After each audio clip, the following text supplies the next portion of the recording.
کوئی منتظر ہے آپ کی زکوٰۃ کا تاکہ وہ افطار کر سکے اپنا سال بھر کا روزہ۔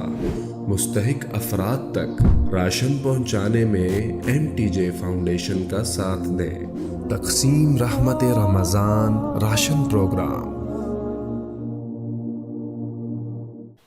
آخری 10 دن میں لیلۃ القدر رکھی ہے، اعتکاف رکھا ہے۔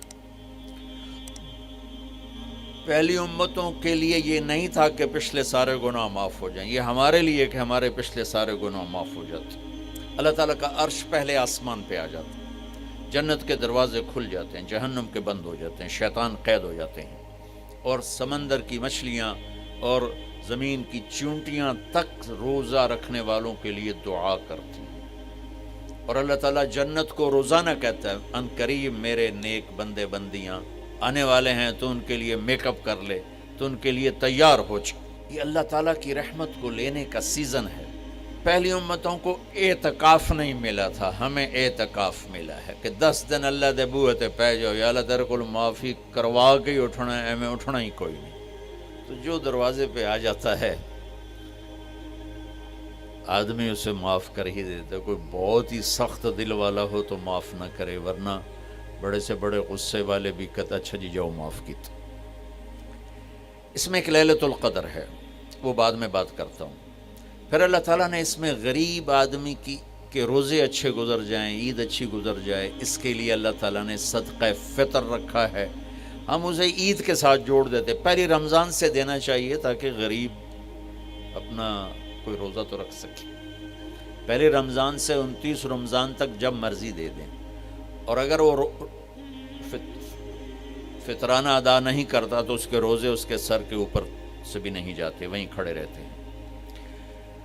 اور عام طور پر یہاں اخبار میں ٹی وی پر گندم کے لحاظ سے آتا ہے 2 سیر کنک دے دو، وہ تھوڑے سے پیسے ہیں، 100-200 روپے ہے۔ میں آپ کو آپ سب مالدار لوگ بیٹھے ہیں، میں آپ کو اپنے نبی کا صدقہ فطر بتاتا ہوں کہ آپ کیا دیتے تھے۔ آپ کشمش دیتے تھے، کھجور دیتے تھے، جو بھی دیے ہیں۔ تو کشمش 3 کلو، بازار میں 3.5 کلو، بازار میں جا کے پوچھیں جو سب سے اچھی کشمش ہو، یا پھر درمیانی، گھٹیا نہیں درمیانی اور سب سے اچھی، پتہ کرے وہ کتنی ہے، 1000 روپے کلو ہے، 1500 روپے کلو ہے۔ آپ کے گھر کے 4 افراد ہیں تو ایک گھر سے 6000 روپیہ غریب کو جائے گا۔ آج تو 6000 میں ایک ہفتہ نہیں گزرتا۔ تو اب سب سے عرض کرتا ہوں، ویسے بھی خیرات کریں، افطاریاں کروائیں، اور صدقہ فطر کشمش کے حساب سے دیں۔ یہ آپ سب بھائی بہنوں کی خدمت میں گزارش ہے۔ اللہ نے آپ کو رزق دیا، خرچ کریں، یہی آپ کے ساتھ جائے گا، باقی سارا ادھر ہی رہ جائے گا۔ لیلۃ القدر، انا انزلناہ فی لیلۃ القدر وما ادراک ما لیلۃ القدر لیلۃ القدر خیر من 1000 شہر تنزل الملائکۃ فیہا بإذن ربہم من کل امر سلام ہی حتی مطلع الفجر۔ ہم نے قرآن کو لیلۃ القدر میں اتارا، تمہیں کیا خبر کہ لیلۃ القدر کیا ہے؟ لیلۃ القدر 1000 مہینوں سے بہتر ہے۔ اس میں فرشتے اترتے ہیں اور یہ صبح تک رہتی ہے۔ لفظ قدر عربی میں اس کا ایک مطلب ہے قیمت۔ سبحان اللہ۔ تو اللہ نے کہا میں تمہیں بتاؤں، آپ سب تاجر بیٹھے ہو، لیلۃ القدر کی قیمت کیا ہے؟ 1000 مہینوں سے بہتر ہے، 1000 مہینوں سے بہتر ہے۔ اب 1 روپے پر 1000 نفع لے سکتے ہیں؟ دنیا میں کوئی ایسا کاروبار ہے؟ جو ہیروئن بیچتے ہیں وہ بھی نہیں لے سکتے۔ اور میرا اللہ کہہ رہا ہے 1 رات 1000 مہینے، یعنی کوئی 82-83 سال۔ یہ تو آ گیا پہلا قدر۔ دوسرا اس کا مطلب ہے تنگ پڑ جانا، تنگ پڑ وقت، فقدر علیہ رزقہ۔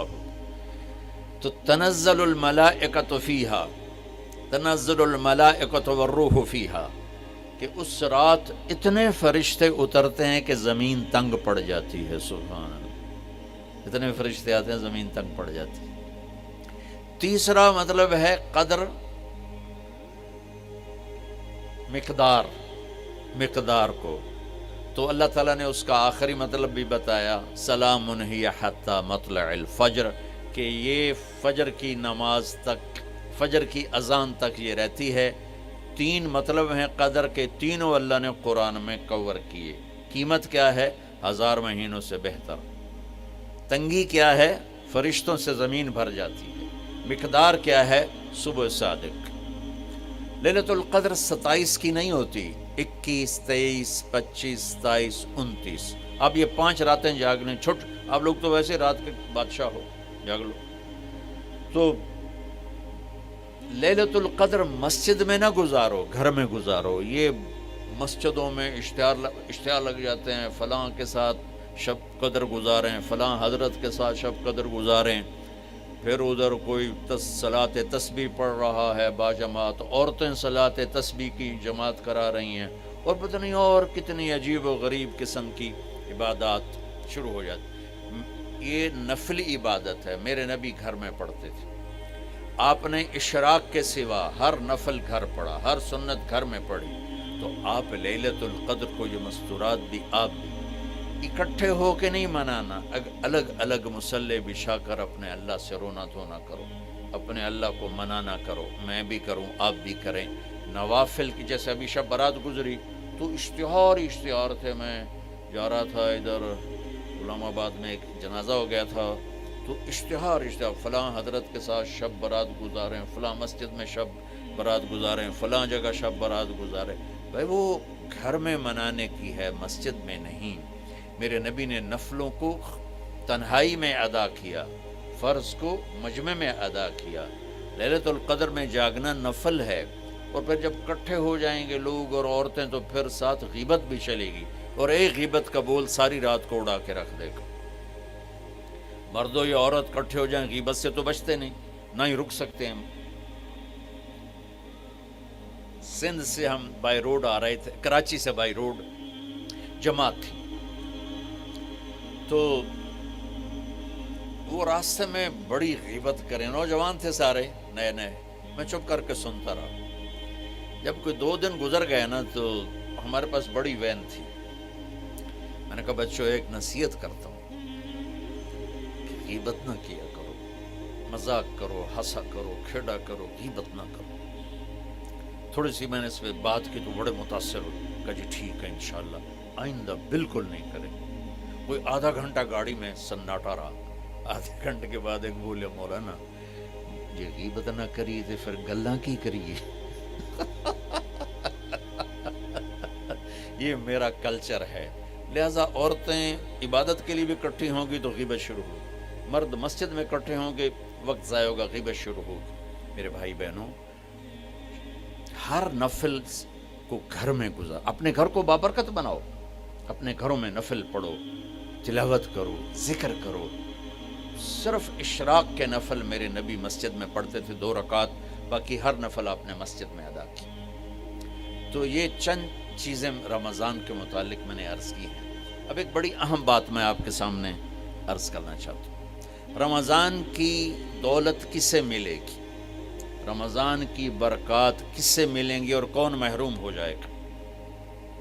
آپ نے فرمایا 4 آدمی ایسے ہیں جن کی رمضان اور شب قدر میں بھی بخشش نہیں ہوتی. بس اس سے ہم اپنے آپ کو بچا لیں.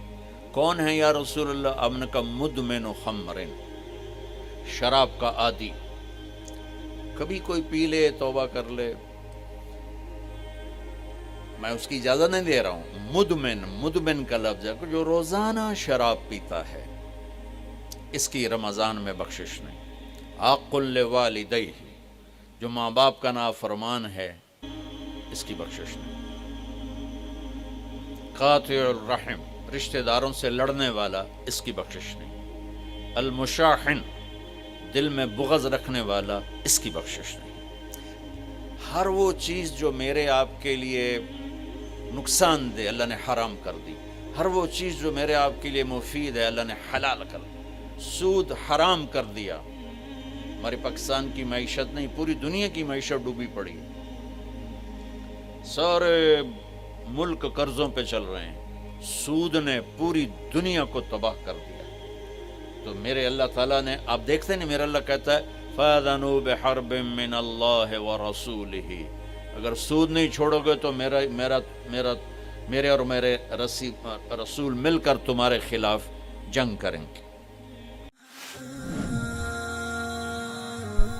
آئیں مل کر بھوک مٹائیں، بجھے ہوئے چولہے پھر سے جلائیں، غذائی قلت کے شکار ہزاروں افراد آپ کی مدد کے منتظر ہیں، آگے بڑھیں اور ان کی امید بنیں، اپنے صدقات اور عطیات MTJ فاؤنڈیشن تک پہنچائیں۔